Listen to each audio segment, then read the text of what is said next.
Honestly, to tell you the truth, I don't remember my novels that well. And often, because someone who studied that book yesterday knows much more about it than I do now. I wrote it 30 years ago. So why would you do this unfashionable thing? Or to not take awards, whereas you have now accepted. A decaf, no? Yes, sir. Good. Can you start?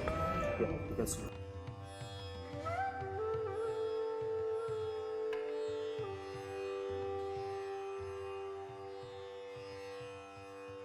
Hello. We have with us a guest today with whom we have travelled to many fantastic places. He has taken us to the Sundarbans and to the Himalayas. We have danced with him in Cambodia, been at large with him in Burma.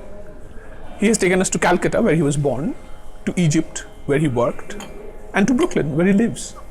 And it's not just places he has taken us to the past and to the not too distant dystopian future. He has been awarded multiple times. He's the winner of the Sahitya Academy Award, the Arthur C. Clarke Award. He has been shortlisted for the Man Booker Prize, and he's the most recent recipient of the Jnanpith Award.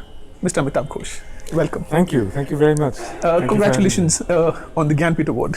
Thank you. So how does it feel? It's an amazing feeling, really. I mean, it's something I never thought I would have. So I feel really, I don't know how to put it other than to say that I'm just completely delighted. Right.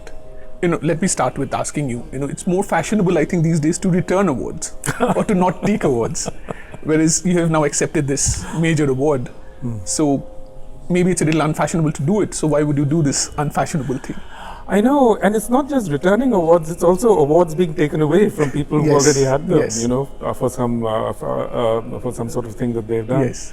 Yeah, it's a strange moment that we're in. Look, I think in life we need certain institutions, I mean, it's impossible to think of just, a social life without any kinds of institutions. Right. And in as much as any literary institution exists in India, it's really the Jnanpith Foundation. Right. It's over 50, it's like 55 years now that they've been running this award, and that they've had their own sort of selection processes and mechanisms. And it has an enormous value in the eyes of readers across India. Right. I mean, I see the difference myself, I get letters now from villages, from, rural areas. People suddenly are aware of my work in a way that they really wouldn't have been before. So all those things are immensely valuable, I think. Right. And besides, the Jnanpith Foundation is a private foundation. Exactly. It's not a government foundation. Yes, exactly. It's always been a private foundation. Right. And I think that's very important as well. Right. Well, the award, of course, you have received so many awards, and I mean, this is not a surprise. And also, you're the first Indian writer in English to get this award, so it's like a validation for the Indian English literature. Very much so. Yeah, but as a reader, and for more selfish reasons, I think, what is more important to me is the publication of your new novel, Gun Island. And it seems to me that in this novel, you seem to be going round and back to many of the themes you have explored before. Like Sundarbans, we meet many of the characters from your previous novel, The Hungry Tide, in it. So, would you talk about that a bit, and going back to these themes? Sure, you're absolutely right. I think in this book, when I finished it, I suddenly realized that actually all the themes that I've been sort of interested in and obsessed with, all of them are in this book, really. The Sundarban for one, dolphins, animals, also etymologies, history, the past, the present. So all of that is in the book, really. And it's a nice feeling to know that, all these threads have somehow come together, but in a completely different and new way. Right. Not only the place or time, but also certain ways of storytelling, like the figure of the goddess, which goes, I think, even further back to Calcutta Chromosome now. Yes, that's right. Yeah. That's right. Yes, and absolutely. Though this is of course Manusha Devi. Yes. But it goes back to the Calcutta Chromosome. Yeah. You're right. And you're using it in a similar fashion, I think, in this one also. That's right. I sometimes felt that I was back in the world of the Calcutta Chromosome as I was writing this. Right. Well, one cannot talk about the Gun Island without talking about your last book, The Great Derangement, Sure. which was about what is now an existential threat for us, the climate change. Yes. And you had written in that book about how mainstream work can talk about this. And one of your theses in that book was that mainstream literature does not ever deal with climate change. It is maybe science fiction or genre fiction that deals with it. But Gun Island, you take this on. Yes, absolutely. I think Gun Island, what I was trying to do was to write about the realities of the world that we live in. Right. And in the world that we live in, this existential threat, as you put it, or certainly the impacts of climate change are so real. Just look outside. This incredible heat wave, the drought, the worst drought, scarcity. All of this is just so much upon us that we can't look away from it, I feel. Right. And all of that, naturally, if you're going to write about the world that we live in, all of that finds its place in the world that we live in. Right. Another thing that's also of great interest in this book to me is about the situation of the migrants. And you talk not only about migrants, the focus has been on migrants in Europe, which has led to political cataclysms in Europe, I think. Yes. And people also coming in from war-torn areas in Syria or North Africa, but people coming from other places which are not war-torn or which are relatively peaceful, but people still going to Europe through all these routes. And you're describing these routes in your book. Yeah. So how did you do research for this? What did you do? Well, I spent a lot of time in Italy, actually, because Italy is where a lot of migrants end up. Right. And I went to the refugee camps, to the various centers that they have for processing migrants, and I interviewed a lot of migrants. Right. A lot of whom were Bengali, but also many Pakistanis, and Arabs and so on. So I spoke to a lot of migrants and refugees, and that was really kind of eye-opening for me. Right. It really showed me that the reality that we confront today is very complicated. It can't be reduced to just one thing. Right. Italy does play a very important part in this novel. There's a major character who's Italian. Yes. And the book is also dedicated to two Italian names, I thought. Yes. So who are these people? Well, one of them is a very old friend, Irene Biniardi. She's been a friend of mine, since 1986. Right. When one of my books came out in Italian, she came to interview me, and we've been friends since then. Right. And the other is Anna Nadotti, who's been my translator for more than 30 years. Right. So, over the years, we've developed a very close relationship. And, my books have been very successful in Italy, and I think one reason why is because she's such a good translator. Right. And Italy does play a major part. Would you like to talk a bit more about that? You Yes. talk about the Italian Inquisition, the character. I don't want to give away spoilers, but Yes. the character has researched the Inquisition, the history of the Inquisition, and somehow lands up in Calcutta doing that kind of research. Yes.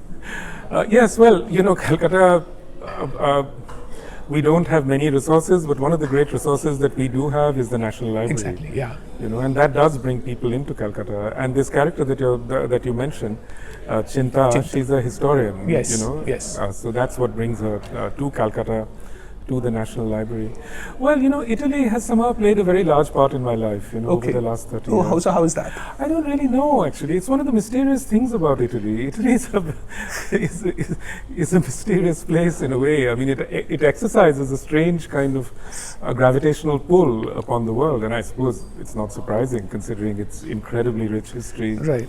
Cities like Rome, I mean, for really so many centuries, it was the center of the world. Well, this is the first time you're writing about Italy. Yeah, it's the first time I'm writing about Italy.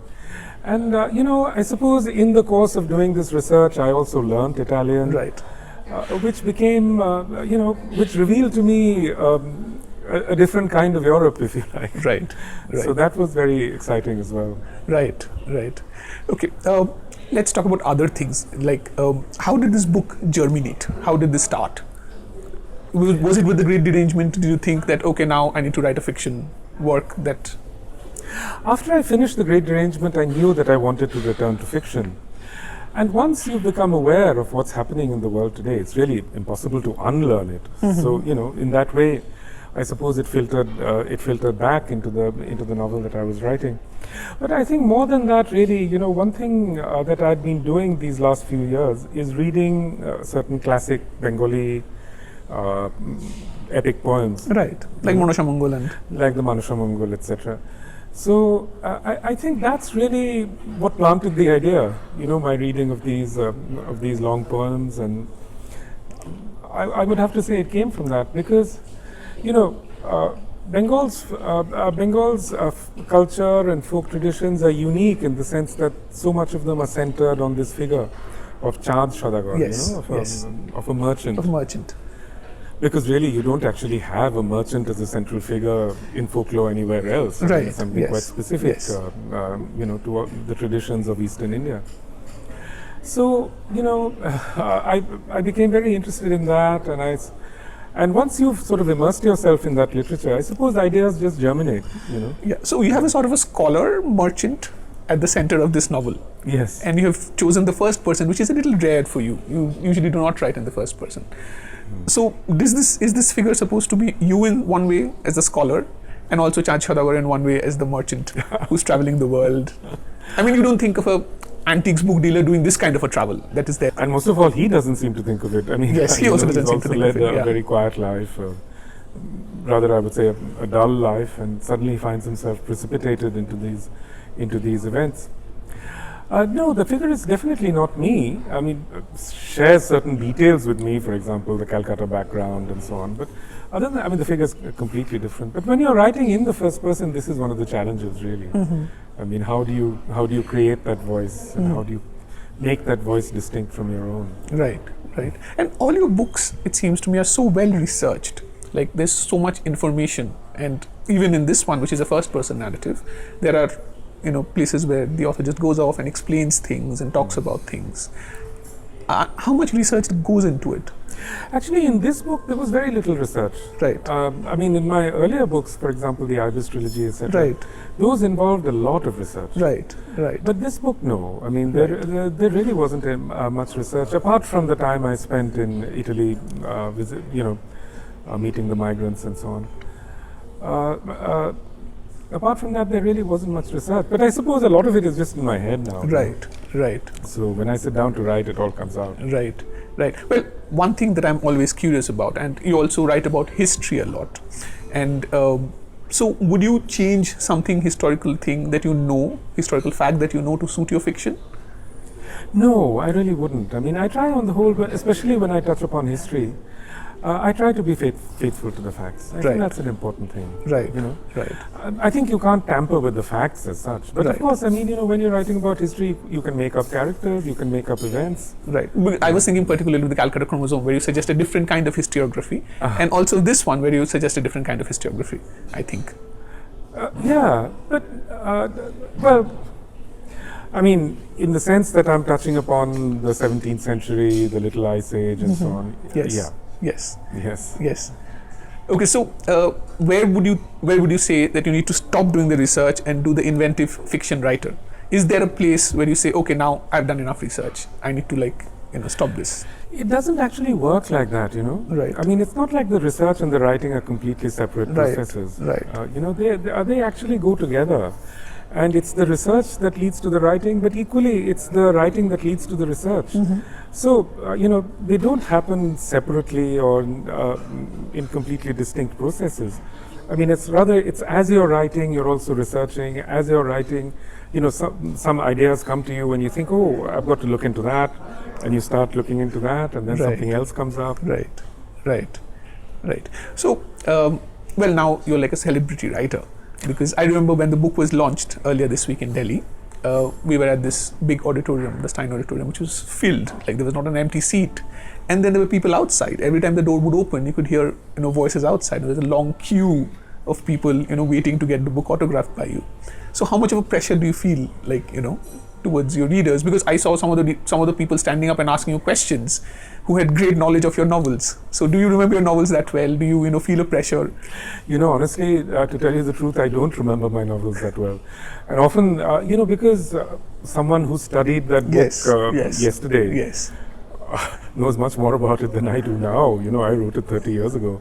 So often, actually, people will come and quote my books to me and say, "Oh, what did you mean by that?" And I don't like to say that. I sometimes want to say, "Look, I just don't remember. It was a long time." Have you ever been stumped by a question like that? I don't even know I wrote this. All the time. It happens to me all the time. Sir, do you recognize this passage? And they'll, quote some passage, and I think, oh my God, when did I write that? It happens a lot. Actually, what has happened now is that a lot of younger people read my books in school or college. College, yeah, it's a part of the syllabus of the universities. Yes. Yes, and people are writing PhDs on your work. So yes, many. yeah. Yeah, so, it ends up like that. And look, I've just been around a long time now. I've been around, I've been writing for a long time. So that creates, as it were, a backlist and a track record that people can get into. Right. And, also, in these last 30 years that I've been writing, everything has changed. I mean, the publishing world has changed. Yeah. The educational system has changed. So right. When I was in school, we didn't read any Indian authors. Right. Right. Who would you? Yeah, really, we didn't. Yeah. But now they do. They read a lot of Indian authors. Yeah. Which I think is a very good thing. Yeah, I think we also read some of your books when we were in the university. It's perfectly possible. Yeah. Yeah. Also talking about quoting a book. So let me just quote one line from this one. There's a line at the very beginning where you write about how the Sundarbans are this place of confluence of the nature and of profit. I think that is the major conflict in our world at this point. Yeah. Nature and profit. So did you do that consciously, or was that the theme of the book? How did that come about?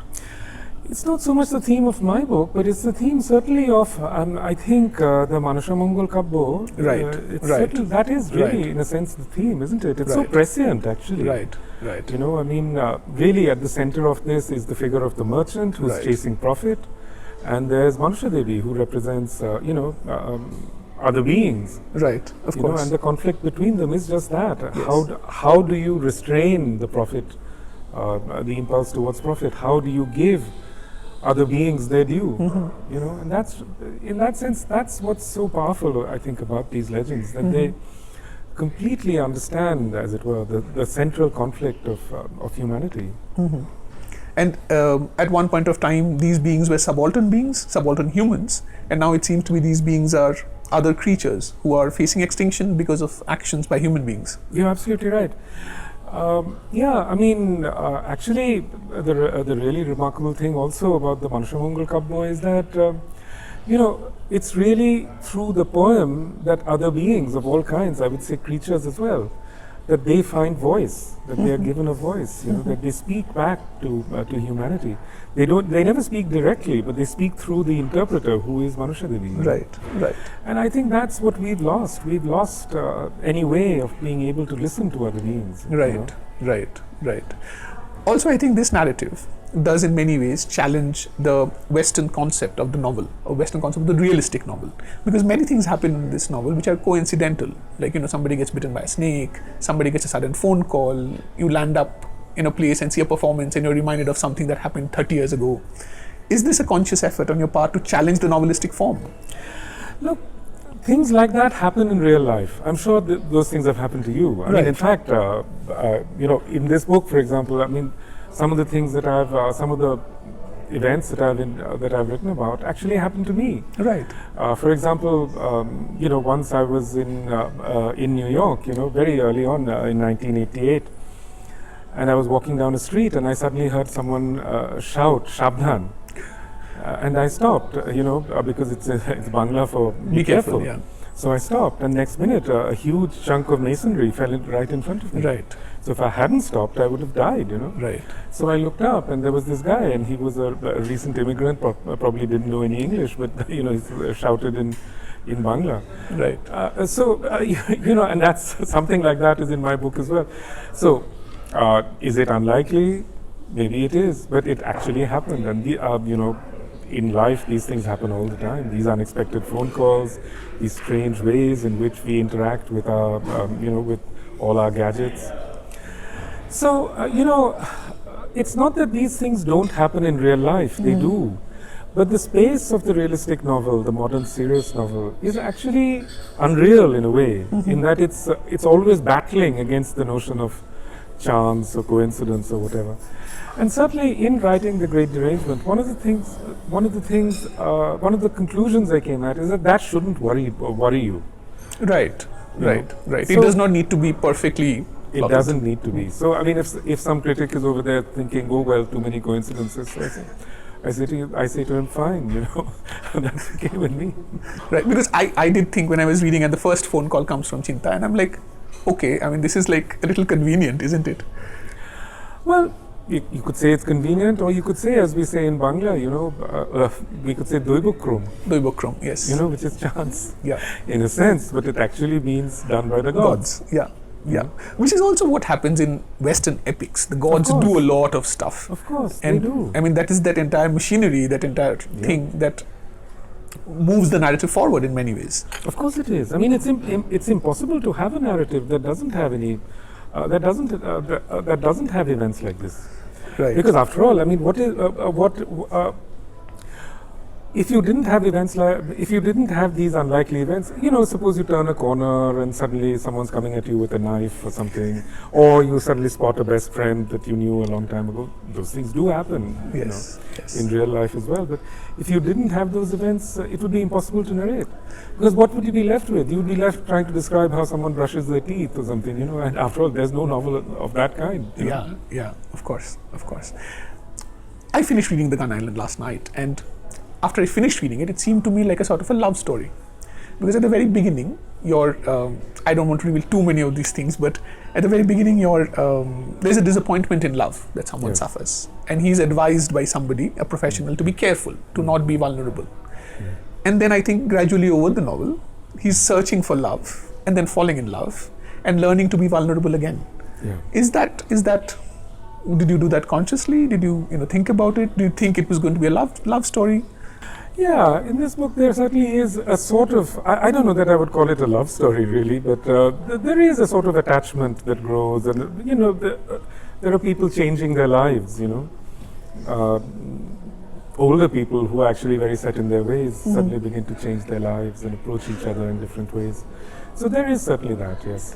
Is this making oneself vulnerable a part of this denying, or part of this eschewing the realistic format of the novel? That's a trying to believe in something. That's a very good question.